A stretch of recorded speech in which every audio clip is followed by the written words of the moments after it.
How's it going, ladies and gentlemen? My name is RuffledRowlit, and welcome back to a brand new video, guys. Today, we're going to be taking a look at a bunch of different stuff. We got some 4chan leaks, stuff like that, or at least, I mean, rumors, whatever you want to call it. We got some stuff from Moot. We got some stuff in regards to, like, Megas. We got some Centro Switch 2 related stuff that we're going to be going through. And in regards to, like, what we have from Cardinal here, it's just, like, his concept arts, which I'm going to be honest, some of the stuff in here, like, it actually looks very similar to some of the stuff I've seen. Like, there's been some actual leaks and stuff floating around of actual images, and some of this looks practically identical in concept and drawing and execution as to the real stuff. So it's pretty nuts what, you know, Cardinal's been able to do. Gonna give this a like, but we're gonna get back into that. The big thing we have to talk about, though, is this right here. Now, this is a 4chan post, so keep in mind, this always take it with a grain of salt, but here's what it says. And it's basically included with this image, which has Pokemon Tides and Pokemon Gales posted on VP. You guys can see this little photo down here. VP, May 11, 2025. VP, for those you do not know, is, of course, the Pokemon board, like the Pokemon board on 4chan, where they do all the posts and stuff, and it's just shit posts and things along that nature. But here's what they have. They have Pokemon Tides and Pokemon Gales. Now, in terms of logo design, I'm gonna be real with you, these look pretty solid. Like, I mean, they're not like guaranteed, like they look fantastic enough to be actually real logos. I mean, you could argue, for example, I mean, maybe it's just my monitor that's really bad, because again, my monitor's like gonna change some of the colors, but like, the way the coloring is done looks solid. The little thing that sticks out, I don't even know what to call that, the little like elements that stick out, because keep in mind, Tides and Gales, so I'm guessing it's kind of like harkening a little bit on that whole idea of like winds and waves, right? Which is like the whole Kaze and Nami thing. But there is one thing that bothers me with these logos, and it's one really obvious thing if you really look at it, which is, why is the spacing? Why is there like a weird spacing between this, the Pokemon Tides and Pokemon and the Tides logo here, but there isn't one, there isn't a spacing issue between these two? Am I imagining this? It's like this shit, like it's getting me all wacky, dude. Because it looks like there's a weird spacing issue between them. Maybe I'm crazy. But that's like the first thing that stands out that makes me question if this is real or fake, is the fact that there's like a weird spacing between them. Unless this is like logos he's been able to find or get his hands on or whatever. But I don't really know. So again, your thoughts and opinions will be as valuable as mine will be on this regard. So let's move on to the next thing, though, which is the actual post itself. Now, I'm going to tell you, this is a long post, so sit back, relax, and let's just go through it piece by piece. It says the following: Pokemon Gales and Tides, the Right Honorable John J. Game Freak. I am, man, of course. John Game Freak, back at it again, dude. This website. Then he says graphics grunt, and then Euro. Yep. Here is what I got. Okay, cool. So he starts off with my shit posting, but fine. Let's see what he actually has to say, though, dude. I cannot believe this is my job. Gale and Tides, and then he continues and says that it's set in the Lados region. Lados sounds like a reasonable name. If you read it backwards, it's Sodal. So might have some meaning, but yeah, Lados region. Then he says that it has 16 main islands and 150 plus smaller islands. The smaller islands are mostly useless. A patch of grass, items, caves, etc. You start in the east on Mimos Island. Mimos. I think Mimos. But yeah, so let's break this down real quick. Now, when he says 150 smaller islands and 16 main islands, keep in mind, this game is supposed to be the next generation of Pokemon, Gen 10, and we already have heard, and there's been a lot of hints towards the fact that it's going to be based on Greece, like the country of Greece and the islands and the, you know, the archipelagos and all that stuff in that area.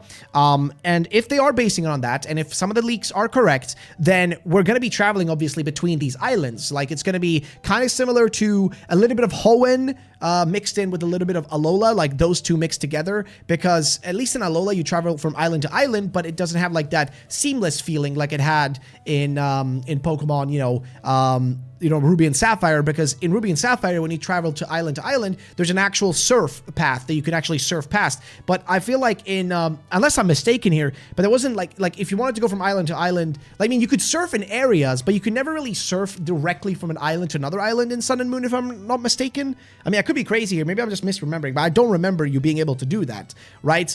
So this is kind of a combo of those two things. But what he says, though, is that there's going to be 16 main islands, aka those are the islands where you're going to go to do, to find, you know, stores to battle, whether it's gym leaders or special Pokemon or legendaries or whatever else. You're going to have 16 main ones. So 16 cities, like main islands, main locations, towns, villages, things along that nature, places they will actually explore. And then 150 smaller islands. So this would be places where you'd just find like a little bit of grass. But these smaller islands is where they could include a lot of important stuff. If, again, this is just a rumor, so I'm talking about this as if it's real, but let's say if there were 150 smaller islands in the actual Generation 10 next year, then those would probably be used for, like, for example, you could go to one island and there might be a hidden item for, like, let's hypothetically say there's like megas in this game, then they could put megas in there and be like, oh, here's like Pokemon megas and you know, like, sorry, not megas, but like if they were to put, like, let's say megas in the game, and you need to find like the mega stones. Let's say you want to find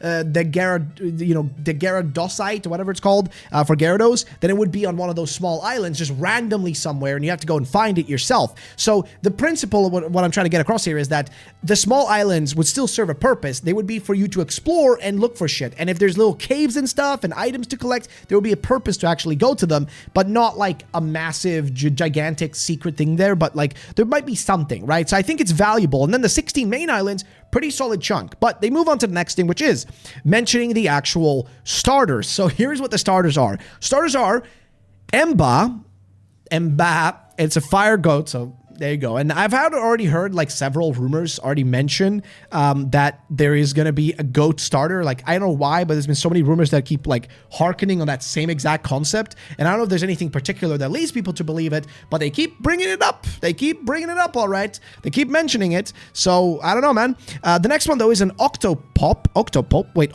no, that's the name. Octopop is a water octopus. Okay. And moss shell. So grass snail. That is a wild combo. So a grass snail, a water octopus, and a fire goat. Why do I feel like most people would go for the goat? Unless they make the octopus look really cool. The snail would suffer from the fact that, like, it's a snail, and I feel like people would just disrespect it, even though I would probably go for it, because I always choose either grass or fire, never water. But I mean, this sounds like an interesting combo of starters. Like, none of them seem like, besides the goat, the other two sound like a little bit more out there, right? If you think about what we usually get for starters, it is very, no offense to all the starters we have, they're very generic options if you really think about it. It's either a monkey or a cat or a snake. You know, it's like, I mean, snake is, you know what, not going to disrespect Snivy like that. But it's like, usually the choices they make are very basic. I mean, we had like, you know, basically two cats, right? We had a grass cat, we had a fire cat. You know, at this point, we've had like the little dragon, we've had the dinosaurs, we've had like, you know, a lot of, like, I'm not saying they're bad designs or bad concepts, but I feel like a snail and a octopus is way more out there than, say, like if they were to go for a bear or a dog, right? Those feel a little bit more tangible, or let's say another monkey starter Pokemon, but like going for the direction of like an octopus or a snail is wild. It's way more wild than doing like some basic shit like, you know, a bear. Even though I'd love a bear like fire bear or some shit, that would be sick. But I feel like this is like, it's like cooler. It's like more interesting, especially if they can pull off a cool design. But it's Game Freak, so you never fucking know. But either way, they continue on with the next thing though. New battle gimmick is called Gygaxis. Each of the 16 main islands has a guardian Pokemon. Some Pokemon can swear their loyalty to a guardian Pokemon. Well, this is just like exactly like what the actual stuff from Moot has been saying, so that's weird. Which unlocks, so loyalty to a guardian Pokemon, which unlocks a Gygaxis, temporarily changing their appearance and typing. After some use, the temporary change becomes permanent. See, I doubt that would be the case. I don't think that would be a real thing, that they would make it permanent. There's an item related to Gygaxis called a G token. Okay, they remind me of the pins in The World Ends With You, okay? I haven't played the game, so I wouldn't know. Sorry about that. The game shares a legendary box art. Let's see, wait, hold up. Let me read this. So the game shares a box legendary called Thalorion, basically reskin Miraidon Koraidon. In Gales, Thalorion has pledged loyalty to the winds, Araxis form, and you can use them to travel through the skies from island to island. In Tides, to the seas, Marexus form, traveling between island on the sea. Picture is related. It's all I could get. Some of the Pokemon I've seen: an early root griffin, a sea hare, a green snake with 4 eyes. What? Okay. Maybe the green snake with 4 eyes. Maybe it's is it supposed to be something related to like Medusa, maybe? I don't know. A generic black beetle, a hermit crab with different shells, seen at least six different shells, including a soda can. That could be fun, unless that sounds a little bit like that like Dark Souls styled game where you play as like a little crab. It's kind of funny. The first guardian you see on Mimos Island is a stone lion called Marblio. Okay, there's a heavy canto pandering early on. The game's professor is Professor Oak for some reason. No, I don't know why. The first that's where you ruin it, man. That's not happening. Well, I do say that, but they did make a cousin for him essentially in the anime, didn't they? Back like in Sun and Moon. You know what? It is Pokemon at the end of the day. No, I don't know why. The first permanent Gigaxis we see is a ground-type Charmander, which you just get for some reason. It's brown, closed eyes, and its tail is split in two. Your rival is a girl from your village named Sophia. Short brown hair, slightly tan skin, definitely going to be popular. That's it. See you later. But yeah, I'm gonna be real. It's a fun rumor, but I'm gonna just be honest. I think this one's fake. I mean, it's too... you know what I mean? There's something about it. I mean, I'd love to know your guys' thoughts on it in the comment section down below. Like, what do you guys think? Do you think it's real? For me, the thing that literally, like, kills it for me is the spacing, bro. Why is the spacing wrong between the logos? Am I crazy? Maybe I'm just fucking crazy. I don't know. But it's like, I don't know what it is. But it's like, maybe it's the way the photo is taken. Maybe it's because it's slanted. Maybe I'm just insane. I don't know. But the spacing, bro. The spacing between the logos gets me. It's pissing me off. I don't know why. Next thing, though. I mentioned this already, but you guys may know Moot here. Now, Moot is a Pokemon anime side leaker, but he has been leaking stuff about Generation, 10 stuff. And the thing is, people, of course, like KevDog, don't necessarily trust him because Moot has gotten things wrong in the past. But recently, people have been, at least like some of the stuff he's been saying, like some of the stuff he has said, has correlated with actual stuff from real leakers, which hasn't been known to the public, which is why there's been some more trust put into what he's been saying. So he's more or less been just saying that he's going to be posting more information about Generation 10, Gaia info, and things like that, but he's only going to be posting that in June, so pretty much just wait until then, which is fine for me. I mean, what is the date? 11th of May? I mean, tomorrow I'm flying to South Korea, so I'll be gone for a while, but I've scheduled some videos, and I'm bringing work computer with me, so I can like still work and make videos for you guys while I'm gone, if there anything is massive that pops up, so we will still be around, okay, but we'll see how it goes. But the main important thing, though, is that, like, in terms of, like, what he's saying here is that something should be happening sometime soon. Keep in mind, we have the Switch 2 coming out very, very soon, guys. Like, Switch 2 is dropping in June. Like, it's a month away. So, it's like, right about now is the time where you kind of got to announce the release date for, Legends ZA. Because keep in mind, Legends ZA... to start with, we do not know the release date, but it's not the only part. We don't know the release date. We don't even know what they're gonna charge for it yet. I don't think I've seen a pricing for it yet, but it doesn't end there. Also, we need to know, will this Switch 2 version of the game drop at the same time, right? Because remember, there's a Switch 1 version of the game and there's a Switch 2 version, so both of those need to drop. Are they gonna drop at the same time? And if so, when is that release date? Because we need to know that. And the last thing is, usually for Pokemon news, there are 3 times every single year where we get Pokemon news. The first one is the 27th of February. That is Pokemon Day, and every year on that day, you will guaranteed get Pokemon news. The second period is usually around May, and the third period is August. So the usual 3-prong like time frame you can expect for Pokemon news is those time frames. Why? Usually around May is where the previous like quarterly sort of projections and all that, like the quarterly, like like the business year of sorts, right? It's like different from like a regular year and how a regular year is counted. It's from like the business side. That's usually around the time where like that year ends and it's time to look at the next like fiscal quarter, fiscal year, whatever. And usually around that time is when they do their like internal meetings with other companies. And then it's like time like, okay, well, now that we've told all the investors, now we got to announce this to the public too.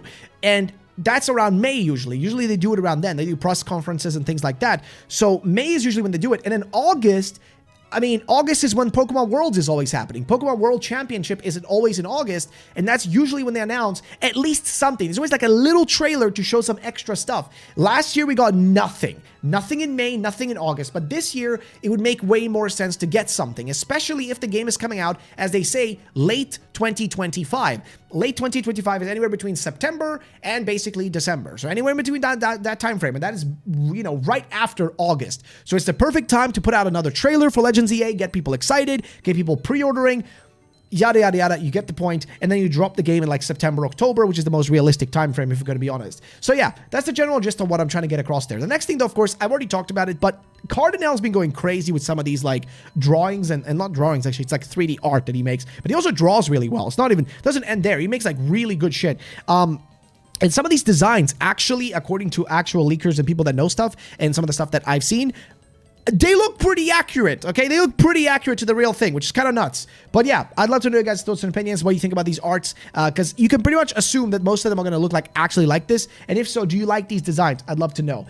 And let's move now on to Nintendo Switch 2 related stuff. So the first thing is going to be this right here. Thanks to Arc System, an Arc System leak, it's now confirmed, whoopsie, now confirmed that Nintendo has only made 2 types of Switch 2 cartridges available to developers. A 64GB card, which is very expensive, and game key cards. This explains why so many third parties are opting for game key cards, as smaller sizes are just not available. So yes, apparently they're not going to be doing, like a lot of actual cartridges for your games anymore, which really sucks, man. Which I'm hoping at least Pokemon stays on cartridges, because I don't want to have to like buy Pokemon. Like, that's one of the things that sucks, man. They do shut down eShops with Nintendo. They do shut them down. They shut down the 3DS, which is why I now have like this lovely thing right here. This is a this thing's got custom firmware on it. It's a Nintendo 3DS with custom firmware, and every single game that I do not necessarily have like the cartridges for anymore, like I do have here like Pokemon X version, right? But like for the ones that I don't have,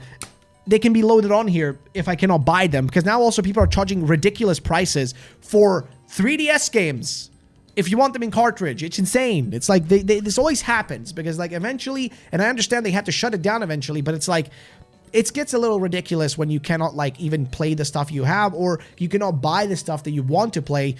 It's kind of sucky, you know what I mean? But that's just the reality of it. It just sucks that they won't be doing like bigger cartridges. But also, I feel like this is like an issue with gaming in general, is that companies have become much, and this is like a thing, I kind of want to do a discussion video on this about some point, but like the issue with game development I've noticed recently is that, because I think in some way making games has become easier. Now people might tell you, oh no, it's not true, game graphics are so much harder and it's more expensive. Yes, it's more expensive, but that's not what I'm saying. I'm saying making actual games has become easier. Like, it's become easier for anybody, whether it's a big studio or a small developer. It's become easier for anybody to get into and develop their own games. And with big studios, because you can now make games look beautiful with very little effort, you can make any game look really gorgeous in like Unreal Engine 5. You can make any game look beautiful, stunning. You can make them look gorgeous. But that's the problem, because every game looks gorgeous. It's so easy to achieve that, whereas back in the day, if you look at even Nintendo, man, Nintendo used to put in so much work into faking, making things look good. And it's like something that I was actually taught by my teacher in school, because I went for game development in school. I studied programming, of all things. It's weird, but I studied game development in school. And my teacher was a game developer. He worked on multiple things, one of which was the Star Wars games, like Star Wars Battlefront 2 and stuff like that. And he's been part of like a lot of the modding scene and stuff. He was like an actual teacher of mine in school. And one thing he said was that something they had to learn as developers early on, and he's been around forever. And one thing they had to learn was, and in Swedish, it's literally fuska snyggt, which translates to like cheat, but do it in like an elegant way. And by cheat, they mean like, if you're making something, try to like not show the actual ugly side of it. Try to like portray it in a like use like tricks. Try to like not cut corners, but like do things that will make it look like it's something that it isn't, right? So instead of making water that necessarily, or like a mirror or something, instead of making an actual mirror, a good example would be Silent Hill 2. Instead of making an actual mirror, like an actual like doing like the actual like the physics necessary for a game to render a mirror, instead of doing that, what they did in Silent Hill was they literally just copied the same room you're standing in and duplicated it and then put it on the other side of the mirror to be the mirror. So literally the same exact location, then it's mirroring itself, so it looks like you're looking into a mirror. My point is that because of the limitations of what the engines, what the consoles, what the computers, what everything could do in the past, it forced developers to be creative, to try to find cool ways to compact as much like content and as much data into as little as possible. But now they don't need to do that. Now everything is, you can make everything look gorgeous. Graphically, games can look beautiful no matter what.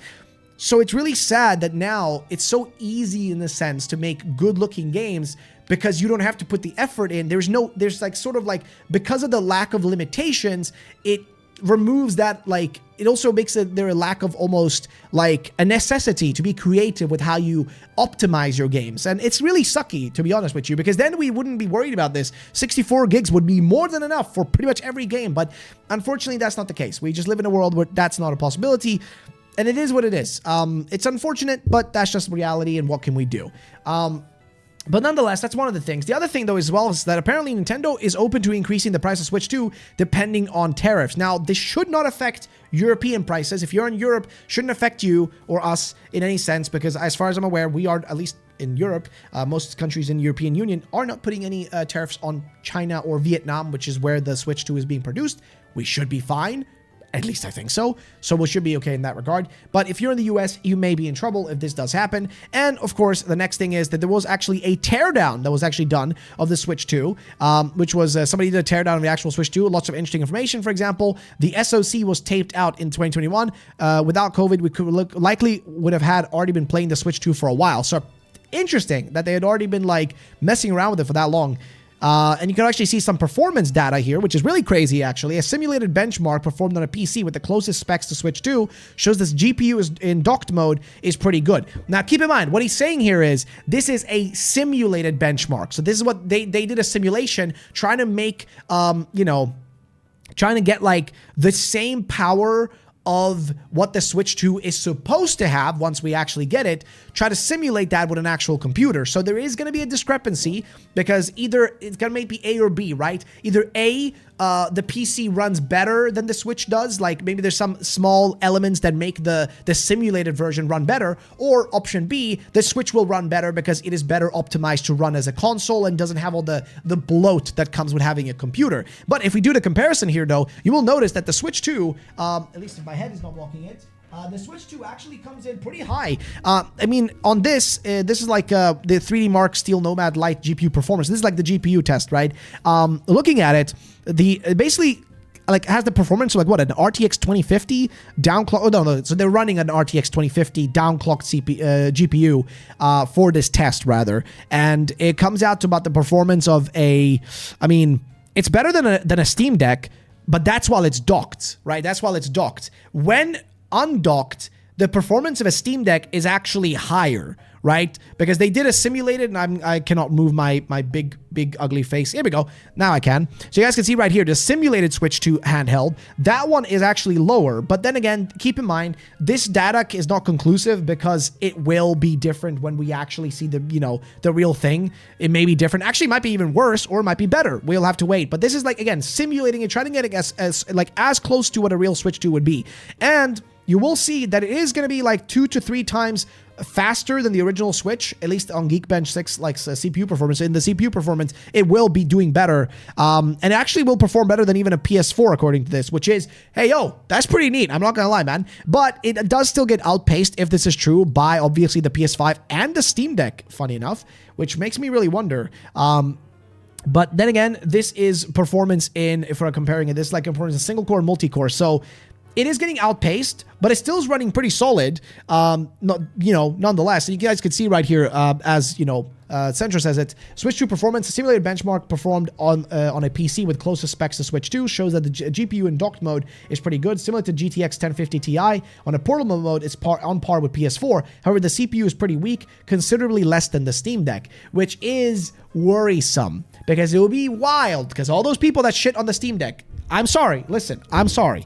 I have a Lenovo Legion Go, and that thing is a beast. It has a terrible battery, but that's why you've got the ROG Ally X, which is just expensive, really expensive. But the point is, I've got a Lenovo Legion Go, and I love that thing. I'm taking it on my vacation right now. It's literally what I'm going to be using to play games, to make videos for you guys, and edit videos and shit. I'm going to be able to use it like a computer, but it's also a handheld gaming machine, essentially. I'm going to be able to run PS4 emulators. I'm going to be able to run, I'm going to be playing, what do you call it?